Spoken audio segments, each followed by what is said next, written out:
まだ炙ってるみたい。すごい。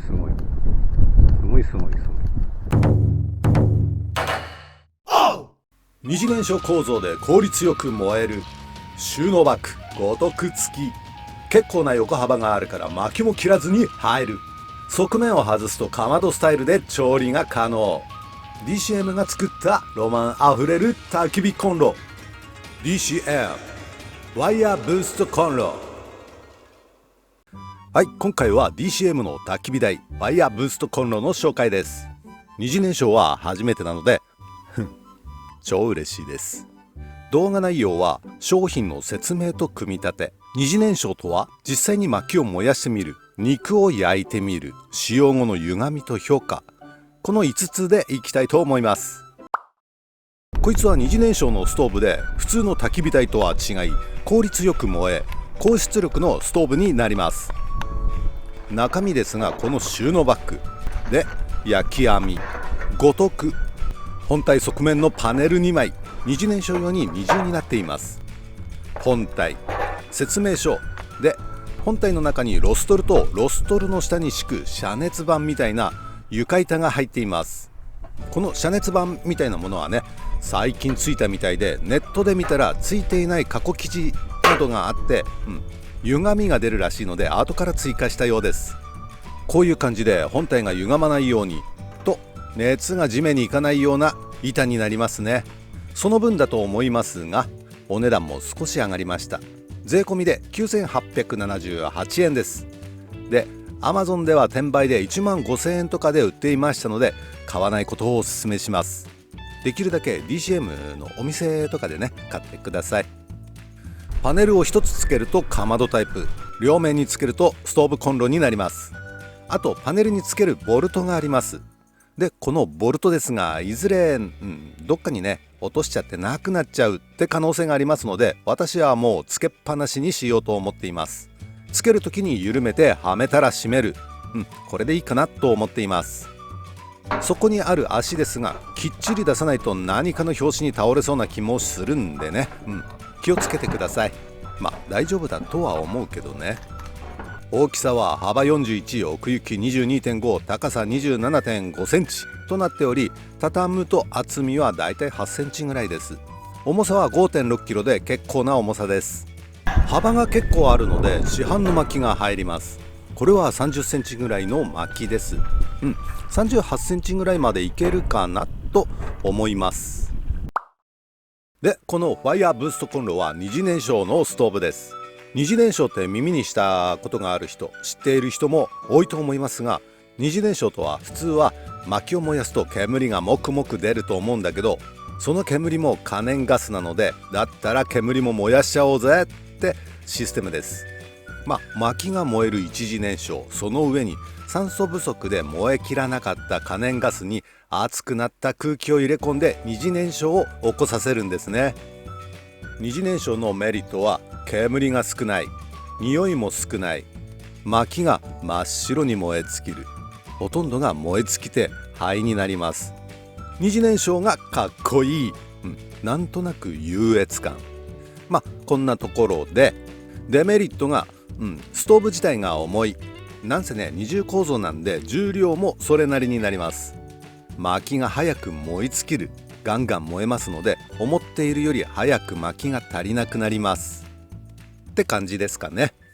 使用後に熱で本体が歪まないように底板が追加。その上にロストロを乗せることで地面にも熱が伝わりにくいと思う。他のメーカーの大きい二次燃焼ストーブは高価で手が出せないが、こいつはコスパがいい。 DCM ワイヤーブーストコンロでは実際に薪を燃やしてみましょう。やはりススキは燃えやすいね。はじめに燃えやすい薪を投入します。針葉樹ですね。煙が出ましたがすぐに炎に変わります。この日は風が強いので、こういう囲いのあるストーブは安心ですねで、カメラが燃えそうなくらい炎が流れます。位置がまずいですね。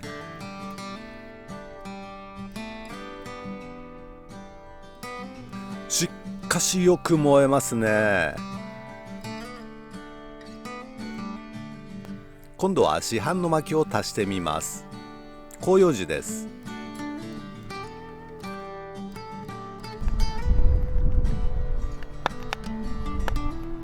やはり入れ始めは煙はちょっと出るようですね。もう一本投入します。す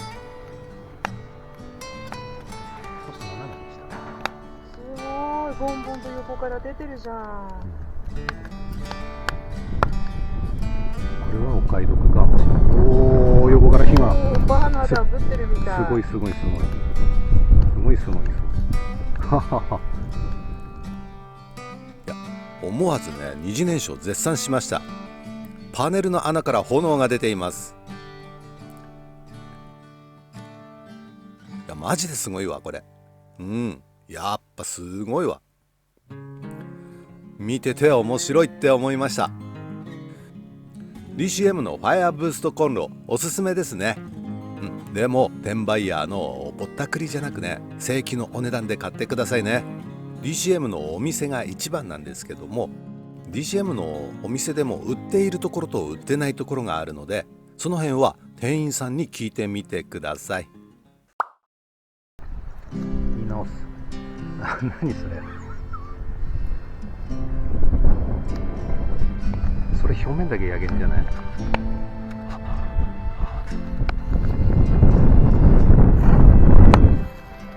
ああ、いい感じに焼ける。でしょ。いい感じでしょ。火が。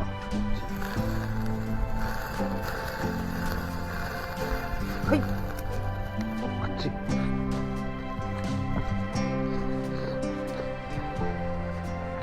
ああ。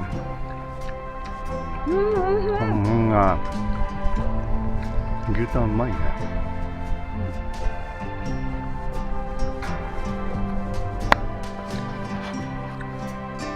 ああ、牛タンうまい。めっちゃ美味しいんですけど、嫌で食べません。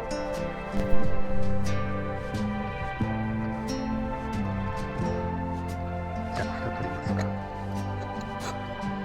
あ、沸いたー。出ましたね。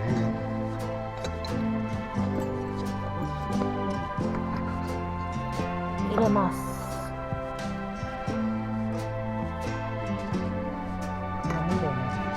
多分でかいからね。素敵じゃん。はい。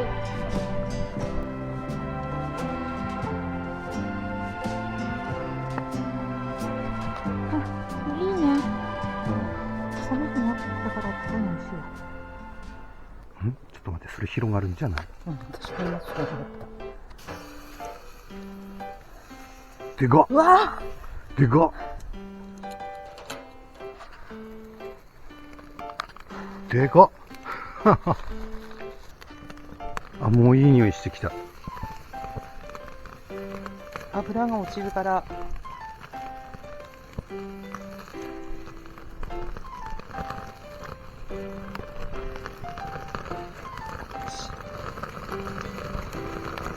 あ、大変なことになってきた。大変なことになってる。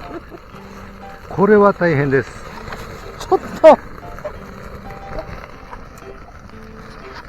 ょっと待って。おお。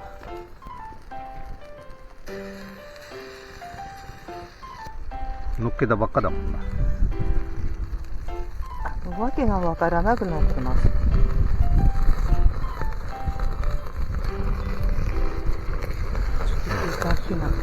ちょっと火が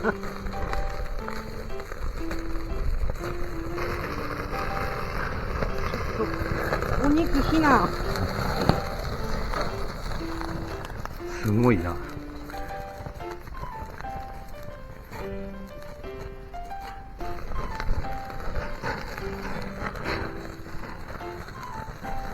多分牛タンもういい。早技だったな。